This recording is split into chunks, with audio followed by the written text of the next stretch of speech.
Hi, I'm a salesman, and I like doing things the old way. I work out exclusively in vibrant, multicolored tracksuits. I like my cell phone to literally weigh 2 pounds.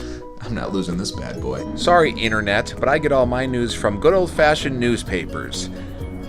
The paperboy's late again. What am I even paying for? That's why when it comes to increasing revenue and collaborating with clients, I use a 34-year-old technology called Excel. I ask a bunch of obscure questions, punch them into my little spreadsheet, and kazam! I show you 500% ROI. I think it's math. So I'm told. They say you can't teach an old dog new tricks. Astro, speak. And that's just fine with me. So as long as movie theater tickets are $5 and malls still have arcades, I think me and my old tricks will be just fine.